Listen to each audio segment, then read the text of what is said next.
Assalamualaikum warahmatullahi wabarakatuh. Pemirsa beriman, kata Sidratul Muntaha disebutkan sekali di dalam Al-Quran, yaitu pada surah An-Najm ayat 14. Sidra berarti pohon yang rindang, sedangkan muntaha berarti tempat terakhir. Secara bahasa bermakna pohon sidrah yang tidak terlampaui. Sidrah merupakan sejenis pohon bidara yang dalam sejumlah riwayat digambarkan daunnya lebar dan ringan, serta keindahannya sulit untuk digambarkan. Al-Quran tidak menjelaskan secara tegas tentang Sidratul Muntaha, kecuali dari sejumlah riwayat sahih tentangnya. Imam An-Nawawi menjelaskan alasan penamaan Sidratul Muntaha karena pengetahuan malaikat berakhir sampai di tempat itu. Bahkan Jibril alaihissalam berkata kepada Rasulullah SAW, "Aku tidak bisa pergi lebih jauh. Mulai dari sini kau yang pergi. Tidak ada yang pergi lebih jauh daripada ini." Karena inilah disebut muntaha yang berarti akhir. Tidak ada yang melampauinya kecuali Nabi Muhammad SAW. Al-Quran bahkan menjelaskan Rasulullah tidak mengalihkan pandangannya ke arah yang lain karena menyaksikan keindahan di dalamnya. Lalu, apa yang terjadi ketika Rasulullah SAW berada di Sidratul Muntaha, dan hadiah istimewa apa yang Allah Subhanahu wa Ta'ala berikan kepada Rasulullah SAW di Sidratul Muntaha? Inilah ulasannya.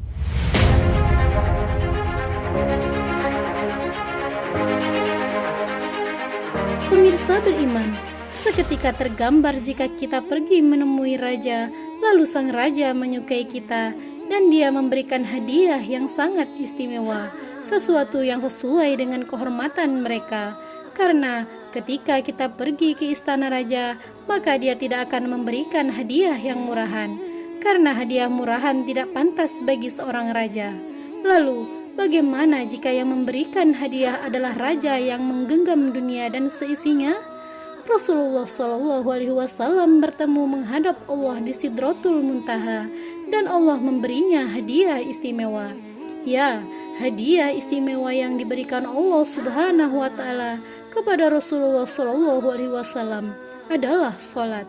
Pemirsa beriman, semua hukum syariat seperti perintah berpuasa, zakat, haji dan lain sebagainya diturunkan kepada Rasulullah SAW melalui perantara malaikat Jibril. Tetapi satu-satunya di mana Allah Subhanahu wa Ta'ala memanggil Rasulullah SAW ke hadapannya dan memberikannya secara langsung tanpa perantara adalah sholat. Oleh karena itu, sholat adalah ibadah istimewa dan mempunyai kedudukan tinggi dalam syariat Islam. Di dalam Al-Quran dan hadis telah dijelaskan tentang betapa luar biasanya hikmah sholat dan manfaat yang bisa didapat jika kita mengamalkannya. Namun keutamaan yang paling istimewa ialah sholat bagi seorang mukmin adalah penghubung antara seorang hamba dengan Rabb-Nya. Allah menyimak bacaan orang yang sholat, kemudian Allah menjawabnya per kalimat. Jika hamba mengucapkan Alhamdulillahirabbil alamin, Allah Ta'ala menjawab, hambaku telah memujiku. Ketika hambanya mengucap Ar-Rahmanir-Rahim, Allah Ta'ala menjawab, hambaku telah menyanjungku. Ketika hambanya mengucapkan Maliki Yaumiddin, Allah Ta'ala menjawab, hambaku telah mengagungkanku. Jika hambanya mengucapkan Iyyaka na'budu wa iyyaka nasta'in, Allah Ta'ala menjawab, ini antara aku dan hambaku, bagi hambaku apa yang ia minta. Jika hambanya mengucapkan Ihdinas siratal mustaqim, siratal ladzina an'amta alaihim, ghairil maghdubi alaihim waladdallin, Allah Ta'ala menjawab, ini untuk hambaku, bagi hambaku apa yang ia minta.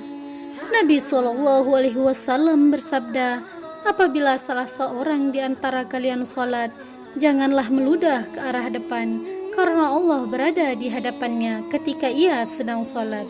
Hadis riwayat Bukhari dan Muslim. Wallahu a'lam bishawab.